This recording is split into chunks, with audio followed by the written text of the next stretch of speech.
On a construction site like Giga Texas, that there's coverage almost daily, it's hard to realize how much progress is made in a short period of time, and particularly over a 1 month period of time. And that's what I'm going to do today, show you several areas around Giga Texas and how they've changed over 1 month. This is how the southwest corner looked on the 5th of July. By the 5th of August, we can see the clearing area has been graded and equipment removed. The roof work has made a lot of progress. The tunnels have taken shape with forms and concrete on the south end, and the cooling plant has made a lot of progress as well.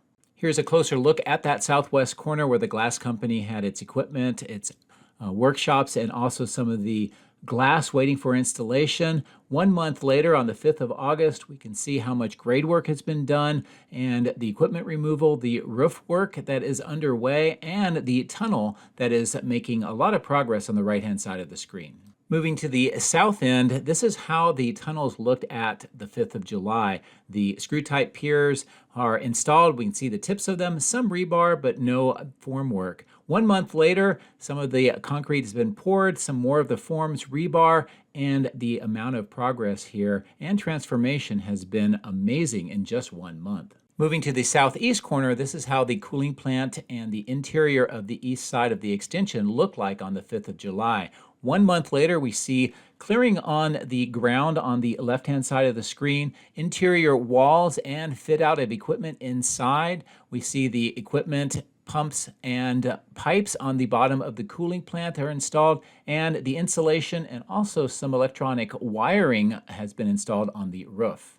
From the ground, this is what the cooling plant looked like on the 5th of July. The large water pipes were being installed in trenching, and we see a lot of equipment on the ground. 1 month later, the water pipes have been installed and buried. The electrical conduit has been installed as well. We can get a good sense of the manifolds, piping, and electronic equipment on the bottom of the cooling plant. A stormwater pipe is being installed, and the glass company equipment has been moved on the upper right-hand side of the screen.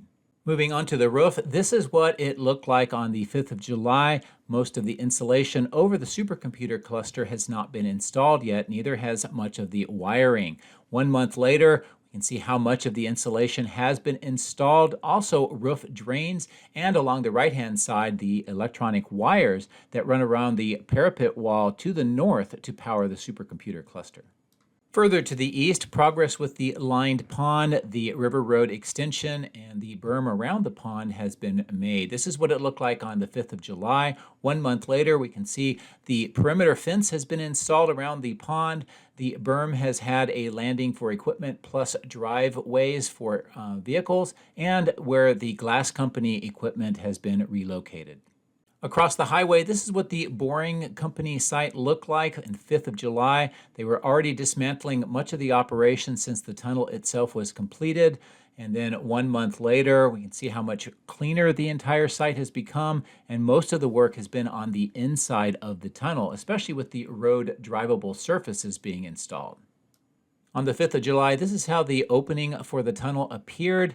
That was basically the tunnel without any piping or equipment inside. 1 month later, we can see that all of the utilities have been installed in the bottom of the tunnel. They actually had the roadway surfaces installed, but they removed them to do some additional prep work for the entranceway.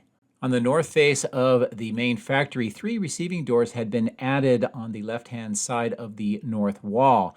And 1 month later, we can see additional doors have been added on the left, a temporary cover and additional equipment on the inside of those receiving doors. These large equipment trays that go into those receiving doors have been set up, and a large manifold system is being assembled for inside this area. On the east side of the building, this is where these new receiving doors had been added with the enclosures, and there's been a lot of work on the ground. It doesn't look like there's much progress over time. However, 1 month later, we can see how much of the dirt has been prepared, most of the trenching covered over, and one last area being prepared before this area will be filled with concrete. Further to the north, we can see the progress of installing the electrical conduit that goes from this area underneath Tesla Road into the main factory. This is what it looked like on the 5th of July. 1 month later, all of the conduit has been completed, the trench is filled in, and all of the preparation work to pull the wires through the conduit is now underway. If we turn around from that last location, we can see the conduit being installed in trenches underneath the power lines on the 5th of July. 1 month later, not only is all of the conduit installed, but we see a new structure being erected with forms, rebar, and eventually will be concrete. And this will be for some large electronic equipment to service the power lines that will go through the conduit. And finally, here's a high altitude view from the northeast looking to the southwest across the battery cathode plant and die shop to the main factory. This is what it looked like on the 5th of July. 1 month later, this is what it appeared like as well. There is a lot of change, a lot of progress being made around the site, but it sometimes can be difficult to notice, especially with high altitude shots like this. So I hope that you enjoyed this review and comparison for 1 month between the 5th of July and the 5th of August here at Giga Texas.